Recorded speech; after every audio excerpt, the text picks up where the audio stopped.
Hi friends, happy new year. ఈ video actually నేను last year ఆగస్ట్లో స్టార్ట్ చేశానమాట.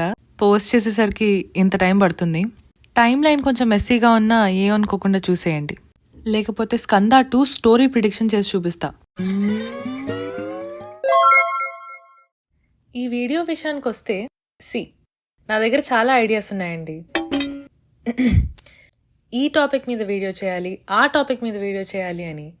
కానీ మన ఆడియన్స్ కోరిక మేరకు ఇంతమంది అడిగారు కదా, అందుకు రెండుగా చేసే నా బొందా టుడే వీఆర్ రివ్యూయింగ్ స్కంద. కొంచెం లేట్ అయింది అంతేగా. మామూలు లేటా? జీవితకాలం లేటరా. సినిమా వచ్చి సంవత్సరం అవుతుంది, కానీ అదే ఒగరు, అదే షుగరు, అదే జిగురు. దమ్ అస్కందా, దమ్ అస్కందా, దమ్ అస్కందా. ఏ స్కందా హే. ఈ సినిమాలో మీరు ఎప్పుడూ ఎక్కడా చూడనివి చూస్తారు. చూశాక చూడక ముందే మీ లైఫ్ ఇంకొంచెం బెటర్గా ఉండేదేమో అని ఫీల్ అవుతారు. So let's begin. ఓపెన్ చేస్తే ప్రెస్ రిపోర్టర్స్ అందరూ ఏదో స్కూల్ ఫోటో కోసం నిలబడ్డట్టు లైన్లో నించొని రిపోర్ట్ చేస్తూ ఉంటారు అబౌట్ మన శ్రీకాంత్ గారు, ఒక గ్రేట్ బిజినెస్ మ్యాన్.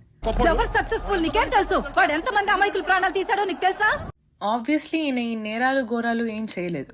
ఇది మనకు వాళ్ళు రివీల్ చేయకముందే తెలుసు. ఎందుకంటే శ్రీకాంత్ గారి లుక్ చూస్తేనే మనకు అర్థమైపోతుంది. బికాస్ ఇలా ఉంటే బ్యాడ్ గై అండ్ ఇలా ఉంటే గుడ్ పర్సన్ అనమాట. దీన్నే విజువల్ స్టోరీ టెల్లింగ్ అంటారు. ఓహో, ఇప్పుడు అలా కూడా రాస్తున్నారు అనమాట. ఈవిడ మన శ్రీకాంత్ గారి కూతురు అండ్ ఈ మూవీకి సెకండ్ హీరోయిన్. పక్కింటి చింటూ క్రికెట్ బాల్ తో కొడితే నెత్తి మీద బొప్పి కట్టింది, ఐస్ ప్యాక్ పెట్టుకొని రిలాక్స్ అవుతున్నారు. సడన్ గా ఆవిడకి స్కందాలో సెకండ్ హీరోయిన్ తానే అన్న విషయం గుర్తొస్తుంది. ఈ అమ్మాయిని డిస్టర్బ్ చేసింది తన తండ్రికి ఉరి శిక్ష అన్న news. Who's playing TV in a patients ward while the patient is in a coma అండి. అంత ఎంటర్టైన్మెంట్ కావాలంటే యూట్యూబ్ లో మిస్ మజ్జిగా వీడియోస్ చూడొచ్చు కదా. అబ్బా, నీ దగ్గర చాలా జిఫ్టీలు ఉన్నారా. సో బేసిక్ గా మూవీ లైన్ అర్థమైపోయింది కదా మీకు. మన హీరో గారు శ్రీకాంత్ గారిని సేవ్ చేయాలన్నమాట. పెద్ద కాంప్లెక్స్ ప్లాట్ ఏం కాదండి. మన సినిమాకి ఇద్దరు విలన్స్. ఒకళ్ళు తెలంగాణ సీఎం, ఇంకొకళ్ళు ఆంధ్ర సీఎం. ఇద్దరు ఆన్ అండ్ ఆఫ్ కపుల్ లాగా ప్యాచప్ బ్రేకప్ మధ్య కొట్టుమిట్టాడుతూ ఉంటారు. ప్లాట్ అంత కాంప్లెక్స్ ఏం కాదు, కానీ వీళ్ళ రిలేషన్షిప్స్ మాత్రం కొంచెం కాంప్లెక్సే. నేను పేషెంట్గా చెప్తాను, మీరు కూడా పేషెంట్గా విని అర్థం చేసుకోవడానికి ట్రై చేయండి. నువ్వు పేషెంట్గా అడగాల్సిన బాధ్యత. అలాగే నేను ఎలా సమాధానం చెప్తానో అది నాకు సంబంధించిన విషయం. మన ఏపీ సీఎం అండ్ మన తెలంగాణ సీఎం ఫస్ట్ ఫ్రెండ్సే. కానీ మన ఏపీ సీఎం ఆయన కూతురికి మేనల్లుడితో పెళ్లి చేస్తుంటే మన తెలంగాణ సీఎం కొడుకు మన ఏపీ సీఎం కూతుర్ని ఆ పెళ్లి నుంచి లేపుకొచ్చేస్తారనమాట. ఎందుకంటే వాళ్ళిద్దరూ ప్రేమించుకున్నారు. ఈ కోపంలో మన ఏపీ సీఎం తెలంగాణ సీఎంతో బ్రేకప్ చేసేసుకొని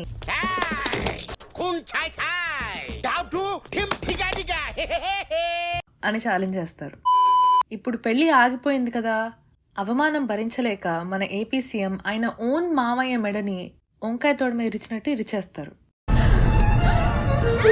హలో మిస్టర్ పిపి తాంబరం. ఇప్పుడు మొత్తానికి మన హీరో ఇంట్రడక్షన్. ఆయన strongest man in the whole world అని చెప్పడానికి ఒక దున్నపోతు ఫైట్ తో ఎంట్రీ ప్లాన్ చేస్తారు మన బోయపాటి గారు. దున్నపోతుతో ఫైట్ అంటే మీరు బాహుబలిలో Ballala Deva and bull fight expect చేయకండి ప్లీజ్. దిస్ ఈజ్ లిటరల్లీ దున్నపోతుతో ఫైట్. కత్తితో గన్నుతో ఫైట్ చేస్తారు కదా, అలాగే ఈయన దున్నపోతునే యూజ్ చేసి ఫైట్ చేస్తారు. ఇది యాన్యువల్ అబ్యూసో కాదో తెలియదు, కానీ ఖచ్చితంగా ఆడియన్స్ అబ్యూస్. ఇప్పుడు మన హీరోయిన్ ఎంట్రీ. 2023లో వచ్చిన మెజారిటీ ఆఫ్ మూవీస్ లాగే ఈ సినిమాలో కూడా మన హీరోయిన్ శ్రీలీల గారు. మీకు ఆవిడ క్యారెక్టర్ ఎలా డిస్క్రైబ్ చేయాలి? ఒక ఆరెంజ్లో జెనీలియా, ఒక ఎస్వీపీలో రష్మిక, ఒక F2 మెహరిన్, ఒక స్కందాలో Sreeleela. Take all the annoying dumb heroines ever written in Telugu cinema, ఆ క్యారెక్టర్స్ అన్నిటినీ మిక్సీలో వేసి 2 తిప్పుళ్ళు తిప్పితే వచ్చేదే మన స్కందాలో శ్రీలీల గారు. బికాస్ ఆఫ్ హర్ వర్సటిలిటీ పెళ్లి సంద లో లాగే, ఆదికేశవాలో లాగే, ఎక్స్ట్రాడినరీ మ్యాన్ లో లాగే ఈ సినిమాలో కూడా ఆవిడ ఒక కోటీశ్వరుడు కూతురు. ఓన్లీ ఇన్ దిస్ కేస్ ఆ కోటీశ్వరుడు మన Telangana CM. She likes meditation, hates protection. అంతకుమించి మన పాపకు పెద్ద పర్సనాలిటీ లేదనమాట. మన హీరో గారు కూడా మన హీరోయిన్ గారు చదివే కాలేజ్లోనే చదువుతుంటారనమాట. పొద్దున్నే జుట్టుకి టూత్ పేస్ట్ రాసుకొని కాలేజ్కి వచ్చేస్తారు. రామ్ గారు యాక్చువల్లీ చాలా స్పష్టంగా మాట్లాడతారు. మరెందుకో ఈ మూవీలో డైలాగ్స్ మాక్సిమం పల్లెల్లో ఇరుక్కున్న పాలకూర పప్పుని చప్పరిస్తుంటే వచ్చే మాటల్లా ఉంటాయి. నోటి నిండా ఉమ్ము పెట్టుకొని క్లారిటీ లేకుండా మాట్లాడుతూ క్లాస్ అంతా స్ప్రే చేస్తూ ఉంటారు. నువ్వేం కావాలనుకుంటున్నా? సీఎమ్మా కాంటెక్స్ట్ ని బట్టి సీఎం అయి ఉంటుందిలే. ఒక అమ్మాయిని హెరాస్ చేసి ఇన్సల్ట్ చేసి విపరీతంగా డిస్టర్బ్ చేస్తే పడిపోతుంది అని గ్రహించి ఫస్ట్ అమ్మాయిని మెంటల్ గా డిస్టర్బ్ చేయాలరా. మన హీరో గారు అదే ఫాలో అయిపోతారు. అంటే నువ్వేమన్నా పెద్ద ఫిగర్ వా? Just average. శ్రీలీల గారు ఇలా అడుగుతున్నానని ఏమనుకోకండి, మీకు డైలాగ్స్ రాయరా? ఏంటి బ్రో అంత మాట అన్నావు నన్ను? హీరో చెప్పిన డైలాగ్స్ ని రిపీట్ చేస్తున్నారు ప్రతి సినిమాలో. నీకోసం నీ కాలేజ్ కి వెళ్ళా, నా కాలేజ్ కి వెళ్ళావా? నీ డాన్స్ క్లాస్ లో ఎతికా, నా డాన్స్ క్లాస్ కి వెళ్ళావా? నీ గిటార్ క్లాస్ లో ఎతికా, మ్యూజిక్ క్లాస్ కి కూడా వెళ్ళావా? I was studying my 10th class, you know. 10th just average. Average. ఏదైనా ఒక విషయం సగం వింటానికే చిరాకు నాకు. రెండోసారి కూడా వినాలా? మన హీరోయిన్ ని యావరేజ్ అని అవమానిస్తారు మన హీరో గారు. యావరేజ్ అంటే అవమానించినట్ట? మరి కాదా? ఒక అమ్మాయిని పట్టుకొని యావరేజ్ అంటే అవమానించినట్టు కాదా? మెజారిటీ ఆఫ్ అమ్మాయిలు ఇలా అంటే దొంగ సచ్చినోడా అని పిచ్చలైట్ తీసుకుంటారు. కానీ మన శ్రీలీల గారు just average average average average average average average. Average ఏంట్రా ఎర్రి? తిట్టకండి కాదులేండి. నేను యావరేజా? నేను యావరేజా? యావరేజా అంటే కాదు, స్క్రిప్ట్ సెలెక్షన్ విషయానికి వస్తే బిలో యావరేజే. నెక్స్ట్ ఒక పాటకి టైం అయింది కాబట్టి హీరోయిన్ పబ్కి వెళ్తుంది. అక్కడికి హీరో కూడా వస్తాడు. అదేంటో కానండి, in this movie every female character between the ages of 18 and 30 Ram గారిని చూసి పడిపోతూనే ఉంటారండి, ఇంక్లూడింగ్ హీరోయిన్ వాళ్ళ వదిన గారు. వాడు శంకిగాడేందే నాడి చూస్తున్న రోల్స్ రాయిస్ లా ఉండాడు. మగోడంటే ఇట్లుండాలా? అదేంటి బ్రో అంత మాట అన్నావు? ఇందాకే కదండి మిమ్మల్ని అంత రిస్క్ చేసి తీసుకొచ్చారు ఈయన. మన అదే మాట వాడినన్నా నువ్వు ఆపవే. ఎంతలా నిన్ను నమ్ముకున్నాను, ఆశలెన్నో పెట్టుకున్నా. ఇవన్నీ common. Just calm down. Next Telangana CM గారి కొడుక్కి ఆంధ్ర సీఎం గారి కూతురికి పెళ్లి. దానికి మన శ్రీలీల గారు రేపు మా ఇంట్లో ఒక చిన్న ఫంక్షన్ ఉంది, నువ్వు వస్తావుగా అని ఇన్వైట్ చేస్తారు. రాని చూపిస్తా. ఇది గుర్తుపెట్టుకోండి, తర్వాత మాట్లాడుకుందాం. మన రామ్ గారు వచ్చి పెళ్లిలో అందరినీ వేసేస్తారు. చిన్న పెద్ద ముసలి ముతక అని తేడా లేకుండా అందరూ చచ్చిపోతూ ఉంటారు. ఇన్ఫాక్ట్ కొంతమంది మళ్ళీ బతికొచ్చి మరీ చచ్చిపోతూ ఉంటారు, అది వేరే విషయం. ఒక్క సీన్ లో she did a performance when literally your whole family is being champified. అసలు ఏం చేస్తున్నావురా? ఎన్ని అవార్డులుంటే అన్ని అవార్డులు. ఈ ఫైట్ అంతా లైవ్ స్ట్రీమ్ అవుతూ ఉంటుంది. ఆంధ్ర సీఎం గారు చిప్స్ తింటూ టీవీ చూస్తూ ఉంటారు. కొంపతీసి ఇదంతా ఆంధ్ర సీఎం గారి ప్లానా అనుకుంటాం మనం. కానీ అలా ఉన్న స్టోరీ బాగుండేదేమో అనిపించేలా మన రామ్ గారు శ్రీలీల గారిని అండ్ ఆంధ్ర సీఎం గారి కూతుర్ని ఎత్తుకెళ్ళిపోతారు. వాళ్ళ అన్నయ్య పెళ్లి శ్రీలీల గారి సావుకొస్తుంది. ఏది ఇప్పుడు అనండి, మాట పడిపోయిందా? పాపం ఆయన మా నాన్న ఏదో మాట్లాడుకుంటున్నారు, పట్టించుకోకుండా వెళ్ళిపోవచ్చుగా ఈ పెద్ద మనిషి, మా ఇంటికి రా అన్నారు. అందుకే అంటారు when you are in deep shit అన్ని మూసుకొని కూర్చోవాలి తప్ప పాటలు అవి పాడకూడదు. అక్కడ ఎక్కిన హెలికాప్టర్ ఇక్కడ ఈ ఊర్లో ల్యాండ్ అవుతుంది. అక్కడ ప్రజలందరూ వావ్ అన్నా, you kidnap 2 innocent women who can't defend themselves against you, నువ్వు సూపర్ అన్నా అని క్లాప్స్ కొడతారు. Then శ్రీలీల గారు says her only important dialogue in the whole film. ఏదో యుద్ధం గెలిచొచ్చినట్టు ఈ బిల్డప్ ఏంటి? ఈ సినిమాలో ఫస్ట్ టైం లాజికల్ గా మాట్లాడుతున్నారండి. ఈయన హీరో వాళ్ళ నాన్నగారు పచ్చళ్ళ పరమానందం. ఇవి కొబ్బరి ఆవకాయ, అది పందెం కూడా ఆవకాయ, అది పొట్టేల ఆవకాయ. నా పేరు పెంపచ్చ. ఎందుకు ఇదంతా చేశారు అంటే obviously it is for my boy bestie Srikanth అని ఫ్లాష్ బ్యాక్ చెప్పడం స్టార్ట్ చేస్తారు. నా స్నేహితుడు, మా ఆత్మ బంధువు, అన్నిటికీ మించి మా పరువు. బేసికల్లీ కోటిపల్లి అని ఒక ఊర్లో కోట్లకు పడిగెత్తిన కోటీశ్వరుడు ఉండేవాడు. పేరు కోటేశ్వరరావా? కాదు, శ్రీకాంత్. కోట్లున్న కోటి మందిలో ఒకటిగా ఉండాలన్న కోరిక కూడా ఆయనకి బలంగా ఉండేది. మన కర్మకి ఈయన ఆయన బెస్ట్ ఫ్రెండ్స్. అదే నా సీక్రెట్ సక్సెస్. సీక్రెట్ సక్సెస్సా? సీక్రెట్ టు సక్సెస్ అయి ఉంటుందిలే. ఇప్పుడు మన హీరో గారి ఫ్లాష్ బ్యాక్ ఇంట్రో. ఇందులో కూడా మన హీరో యాక్స్ డియోడ్రెంట్ కొట్టుకున్న చిక్ మ్యాగ్నెట్ కాబట్టి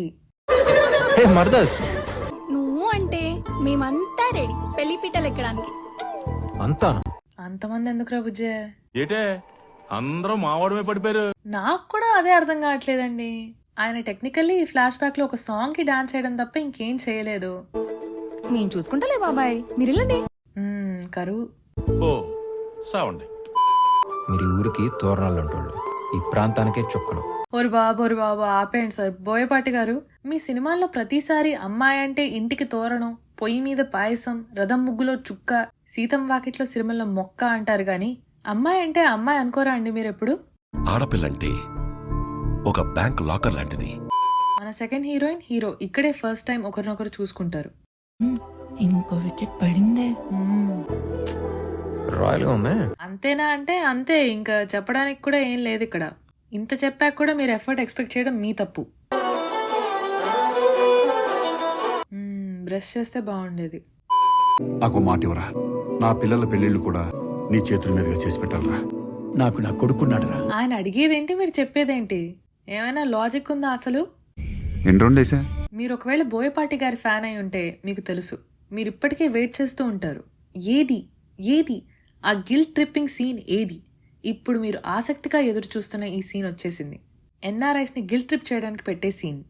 స్టాన్ఫర్డ్ యూనివర్సిటీలో లాస్ట్ ఇయర్ ఎథికల్ హ్యాకింగ్ లో టాపరు కదా.